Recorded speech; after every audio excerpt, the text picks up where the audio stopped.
Hi guys, welcome to M&D Made Simple. I'm your host, Coach Alexander. I'm so glad that you've joined me today. We're going to be looking at how to write a monitoring and evaluation report. I know that I've done this post before, but it's so dear to me because it's such an easy process that even you can do it. Now, there is this wonderful website. If you go to the search bar and type logical log frame template, there's a reason why I want us to go this route, because there's something about a log frame that makes our work so much easier. Remember, having a log frame in any project is the heart of our monitoring and evaluation that we do.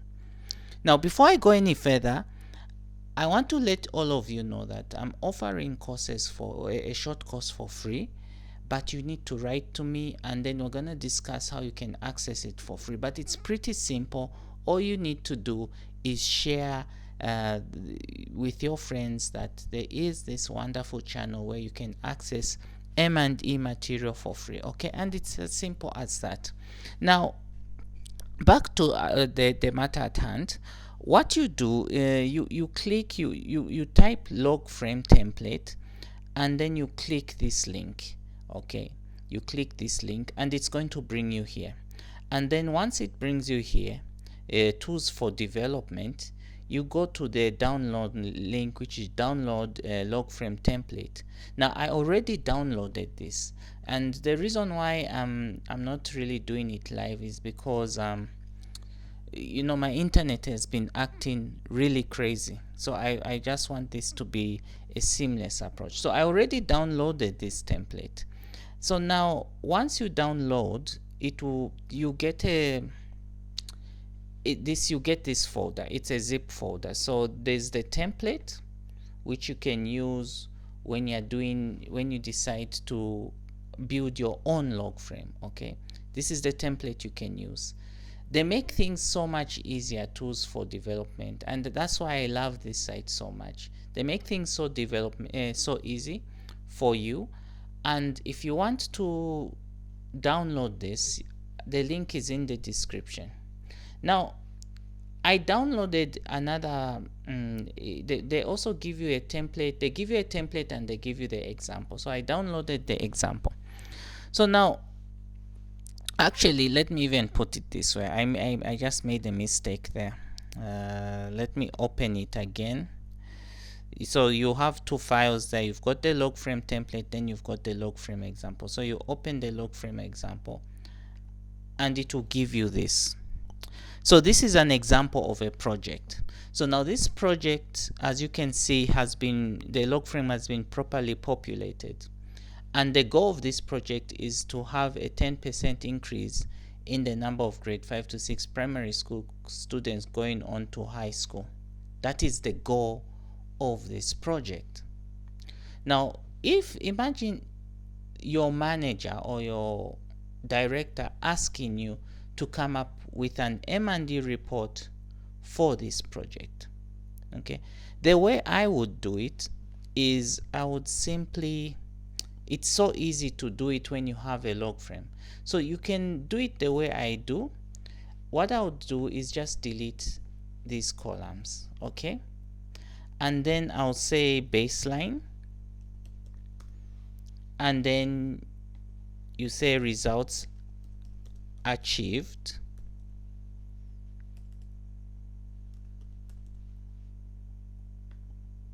then you've got percentage change.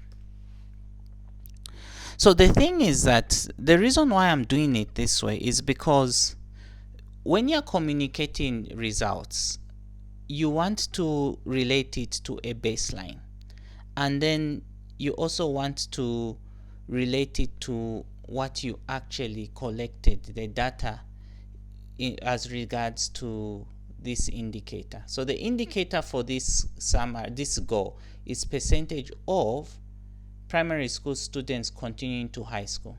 So the baseline for this, let's say you did a baseline and you found out that the percentage of primary school students continuing to high school is probably 5%. that becomes your baseline. Now if you go the following year to measure this, let's say you did the baseline in 2010 and you go maybe the following year in 2011 to measure this, you find that the results achieved is 7%. So then the percentage change between that and that is 2%. You can even put a plus sign, plus 2%, okay? Let me increase the size. Okay, so you've seen the way this is translating to. Now, this is not a report. Okay, I'm pretty sure you understand what I mean. A report is comprehensive.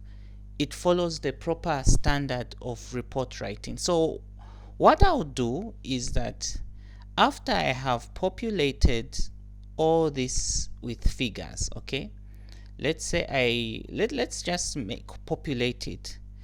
Reading proficiency among children in grades.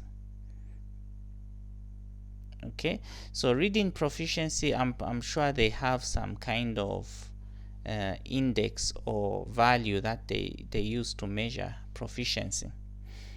Okay, let's say that proficiency is a score is between a score of 1 to 10. So let's say the reading proficiency at the moment is 4 out of 10, and then the results achieved this following year is 6 out of 10. That is their reading proficiency. So then you calculate the percentage. Number of students completing a reading summer camp. Let's say you have 100 students at baseline, then at any results achieved you have 150. Okay, so now just out of, because I don't want us to take too long here, I know you have a lot of things to do, I'll just simply randomly populate the figures the way they are and probably change one or two things. Okay, there you have it. So now, like I earlier mentioned, a report, this is not a report. Okay, this is not a report. It's a summary table of the results achieved. So to come up with a report, this is what you can do. You can click,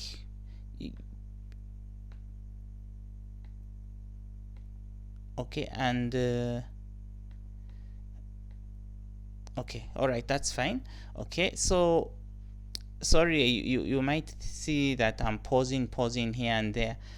Sometimes I tend to get distracted because I'm also doing other things. I'm multitasking as I am teaching you this.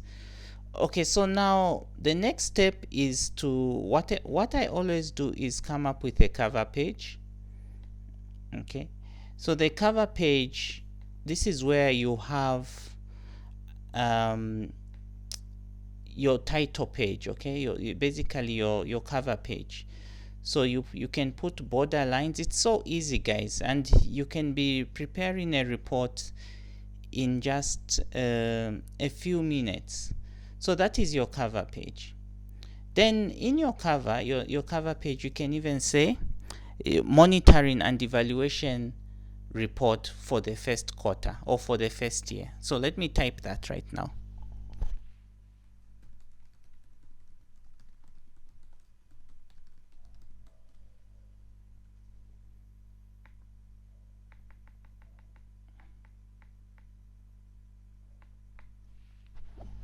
Okay, you see, then you can say bye if okay, like my name is Coach Alexander, so bye Coach Alexander. Okay, and then this you can reduce the font size. Okay, then probably if your organization has a logo, you can put the logo there. So now the next stage is to have the table of contents. Okay, so the table of contents, how do the table of contents usually look like? Okay, because remember we are dealing with standard report writing, so you need to follow the standard. That's all that requires. So The table of contents, you probably have the executive summary. Okay, you put the executive summary there.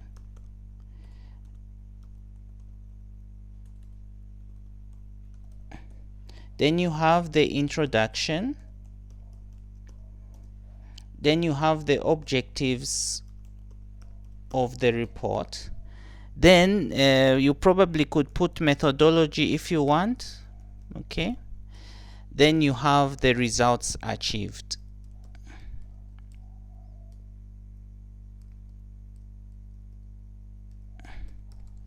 Okay, then you have probably, if you want, you can have discussion of results, conclusion, and recommendation. Okay, so that becomes your table of contents. So do you see how from just downloading this log frame, I have turned this into a report. So now let's forget about these, the executive summary, introduction, because I'm pretty sure you know what these are. But where you're going to be, where this log frame matrix will appear, it will appear under the results achieved. Okay, so let me even number the sections. Okay, they are numbered. So this will be section 5. So results achieved will be section 5. Okay, so now you don't just go straight, and also you have to title this table. Okay, I think this to me is a results matrix.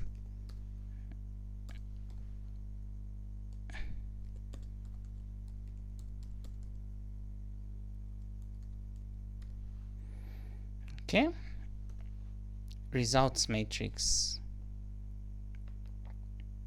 That's your table 1. So what you do under the results achieved, you write generally, you do a short narrative. You start typing, you do your typing, a short narrative, and then that narrative should be referring to this table. So after you finish this results matrix, you now go to the discussion part of this report.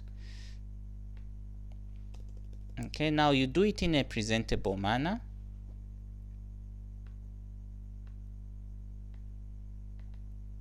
It is so easy, guys. I don't know why sometimes we tend to struggle when we are doing this. Okay, so the discussion becomes section 6. So you discuss the results. Then after discussing the results, what's the next section? Conclusion. Okay, so in your conclusion you mention where the results achieved. Now there's something I want to talk about. This is just a generic way of reporting M&E data, but in reality these high level indicators are usually captured by the evaluator. What you will normally be reporting on are the lower level results, the outcomes, the outputs, especially the outputs.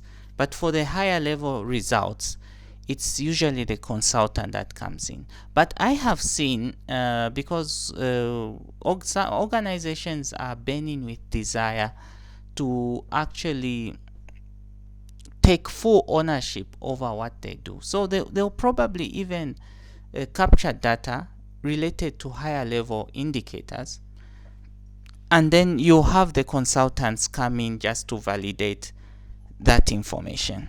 Okay, so this is the simplest way of doing it, and as you have seen, I've not taken a lot of time, and I can tell you that anybody can do this. It can take you just 30 minutes to do. What is really critical is that you have all this information, the baseline, the results achieved, and so on and so forth. So I really appreciate the time you've given me to discuss these things with you. And if you have any questions, you can always write to me and I can always give you some constructive feedback. At this point in time, I want to thank you. If you haven't done so, please subscribe to this channel. I've been your host, Coach Alexander, and see you on the other side. Bye.